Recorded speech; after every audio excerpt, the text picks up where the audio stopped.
Assalomu alaykum. Bugungi kunda hammamizda bir haqli savol bor. Oldin men uyimga kelardim, bemalol mashinani ko'chada qoldirardim. Hozir pulli qilib qo'yishdi. Shu pulli parkovkadan men qanaqa foydalanaman?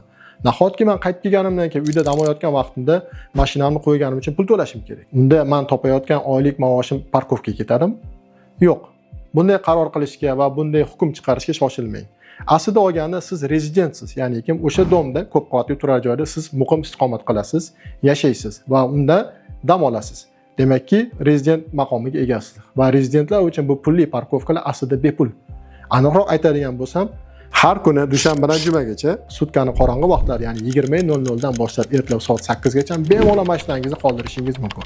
Faqat to'xtash, ya'ni parkovka qilish qoidalariga amal qilsangiz bas, ya'ni belgilangan chiziq doirasida mashinangizni qoldirasiz va unga pul to'lamaysiz.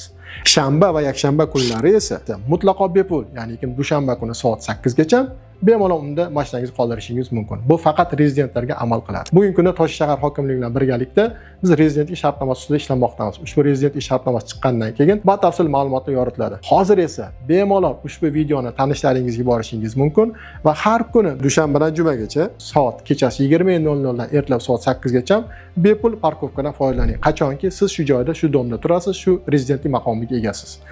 Endi bayram kunlari esa mutlaqo bepul foydalanishingiz mumkin. Faqat bir narsani esdan chiqarmang. Bizning pullik parkovkalarimiz yo'lda qatnov qismida joylashgan. Agar yo'l qatnov qismida tirbandlik yuzaga keladigan bo'lsa yoki boshqa sabablarga ko'ra yo'lda ishtirok etayotgan barcha avtomobillarga qulaylik yaratish uchun ma'lum bir cheklovlar o'rnatilishi mumkin. Lekin xavotir olmang, rezident sifatida sizga aytib o'tilgan vaqtlarda parkovkadan foydalanish mutlaqo bepul. Rezidentlik shartnomalar chiqqunga qadar hozirgi vaqtning o'zida rezidentlar parkovkadan ma'lum bir vaqtlarda bepul foydalanishi mumkin. Qachon bepul foydalanish mumkin sizga aytib o'tdik. Shu videoni boshqalarga ulashing va o'z hissangizni qo'shing. E'tiboringiz uchun rahmat.